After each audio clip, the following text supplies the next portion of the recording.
তো মোটা গ্লেসিয়ারটা দেখুন, কতটা মোটা দেখুন খালি। আমি 6 ফুট, প্রায় 8 থেকে 9 ফুট উচ্চতা এই গ্লেসিয়ারের। এই গলে গলেই যাচ্ছে আস্তে আস্তে, কি সুন্দর। এই হেগে দিল,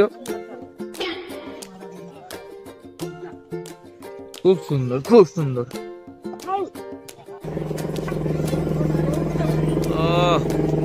কি বরফের পাহাড় দেখতেই তো আসতে হবে।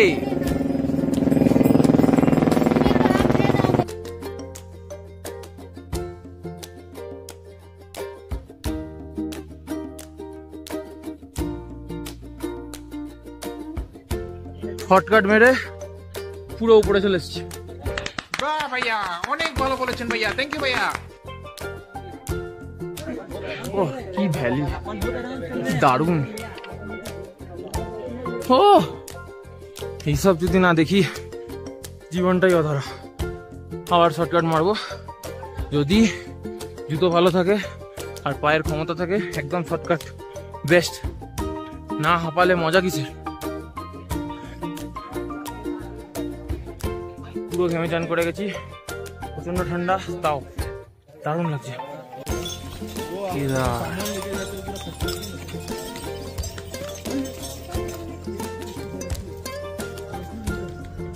আমি বেস ক্যাম্প থেকে 1 কিলোমিটার মতো দূরে আছি, আর এখন প্রায় 7টা বাজতে যাচ্ছে। এই রকম পাহাড়ের পরিস্থিতি হয়ে রয়েছে। এই হচ্ছে আর একটা গ্লেসিয়ার, ওইদিকেও অনেকগুলো আছে এরকম বিষয়। ওই দিকে আমাদের যেতে হবে, আর এই হচ্ছে আমাদের পর্বত। ও পাহাড় মানেই ভালোবাসা। অব্দি দেখা সব থেকে বড় গ্লেসিয়ার। আমি ফাইনালি কেদারনাথ টেম্পলের এখানে পৌঁছে গেলাম। আরেকটু আছে, আধা কিলোমিটার মতো, 500 মিটারের মতো আছে এখনো। এখান থেকে মন্দির দেখা যাচ্ছে, অন্ধকার বলে এক্সাক্ট দেখাতে পারবো না, এখন সামনে গিয়ে দেখাবো। আমার এখন ঘড়ির কাঁটায় বাজে 7টা 47। অনেকটাই টাইম লেগে গেল, কারণ অনেক উঁচু খাড়াই পথ, রাস্তা অনেক দুর্গম। ঠিক করে যেতে গেলে পিছন।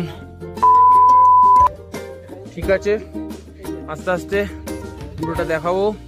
এবার একটা ক্যাম্প নিয়ে নেবো, নিয়ে बाकी बोलिए। ये आपका नाम क्या है? मेरा नाम विजय राणा है। हाँ, आपका कैंप कौन से लोकेशन में है? मेरा जो हमारा ये कैंप है basically 1 kilometre away from the temple and this is situated the main Nandi base camp. Okay, और यहाँ का रेट कैसा है? रेट अप्रोक्सीमेटली 500 to 600 अच्छा पर पर्सन। अच्छा, एंड 10 5 to 600। ওকে ঠিক আছে। আর আমাদের টেন্টটা বড়ই টেন্ট দিয়েছে 10 জনের জন্য জিনিস, কিন্তু 6 জন আমরা থাকবো। আমরা নিয়েছি 500 টাকা করে পড়েছে, 3000 টাকা। এই একদম নন্দী বেস ক্যাম্প থেকে একদম মানে মিনিট 2-1 হাঁটা, একদম গিয়েই বাঁ দিকে ঢুকে যাওয়া। এটা মানে আপনারা মানে আমার সাজেশন থাকবে এটা। আর হর হর মহাদেব।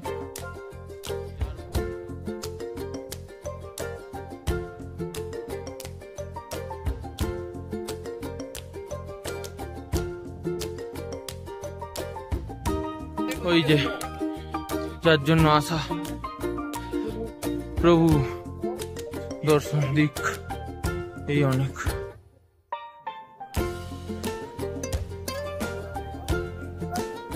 কেদারনাথে আমি ফাইনালে পৌঁছে গেছি। হর হর মহাদেব, জয় শ্রী কেদার, জয় ভোলে জয় ভোলে। The next day সকলকে। হিমালয়ান রেঞ্জ একদম পিছনেই আমাদের টেন্টের, আর এটা হচ্ছে মানে পুরো শিব মন্দিরের একদম পরেই পাহাড়টা। সাধারণ ভিউটা দেখুন।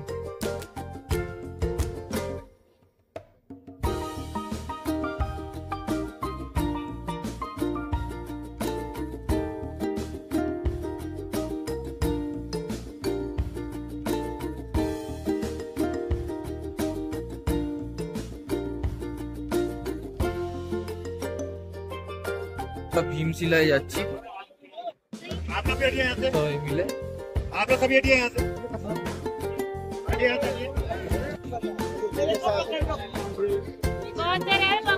এই হচ্ছে ভীমশিলা, যার গল্প আমরা সবাই জানি। এই ভীমশিলাই সেই 2013 সালের বিপর্যয় থেকে আমাদের এই 12খানা জ্যোতির্লিঙ্গর মধ্যে একটা এবং 4 ধামের মধ্যে একজন মন্দিরের আমাদের রক্ষা করেছে। এই সেই ভীমশিলা।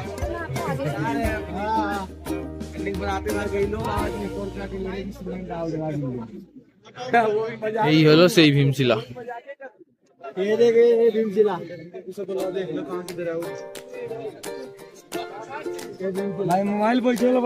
এখান থেকে এসছিল। কি সাজানো দেখুন।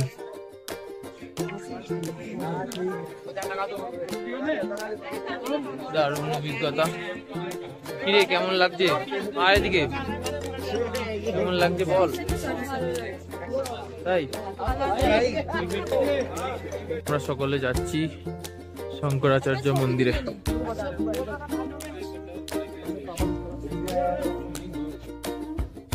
এখন প্রচন্ড পরিমাণে বৃষ্টি হচ্ছে, প্রথমে স্নোফলও হচ্ছিল।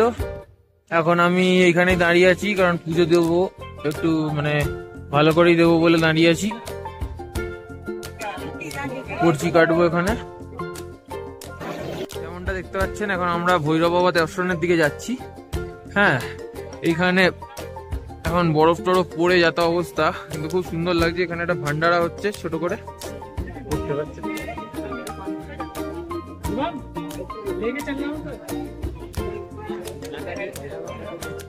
এই যে ভৈরব বাবা দর্শনে আমরা এসে গেছি।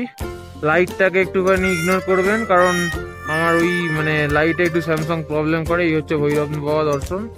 এইখানে দর্শন না করলে এই কেদারনাথ যাত্রার কোনো মানেই থাকে না, এটাই আমি শুনেছি সব জায়গায়। এইটা প্রত্যেকটা জায়গাতেই, যেমন বৈষ্ণব দেবী মায়ের কাছে, সেখানেও ভৈরব বাবার কাছে দর্শন করতেই হয়।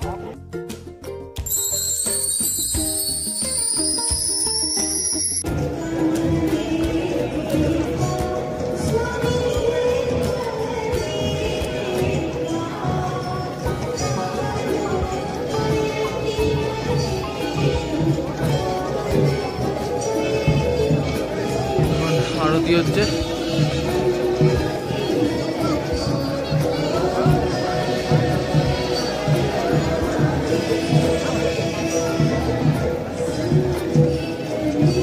আমাদের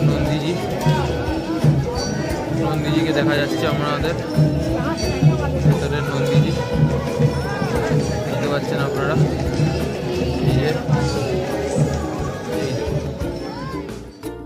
এখন রাত 12টা বাজে, আমরা সবাই বেরোলাম। ভালোভাবেই পুজো দিতে পেরেছি, একদম মাথা ঠুকে জড়িয়ে ধরে একদম সুন্দরভাবে পুজো করেছে। এটা রাত্রির বেলাই হয়। হ্যাঁ বল তো, তারপর খুব ভালো। আপনারা বুঝতেই পাচ্ছেন আমাদের মন পুরো ভরে গেছে একদম। পুজোটা এতটাই সুন্দরভাবে করিয়েছেন উনি, আমাদের অরবিন্দ শুক্লাজি। ওনার মানে উনিও একজন ব্লগার, ওনার ব্লগিং চ্যানেলটা আমি ডেসক্রিপশনে দিয়ে রাখবো, আপনারা দেখতে পাবেন। তো এইখানেই শেষ। আমরা কালকে রওনা দেব হচ্ছে নিচে নামার উদ্দেশ্যে। আমরা ভৈরব বাবা দর্শন হয়ে গেছে, আমাদের সব কমপ্লিট। এবার হর হর হলে, হর হর কেদার। এবার আমরা নিচে যাব।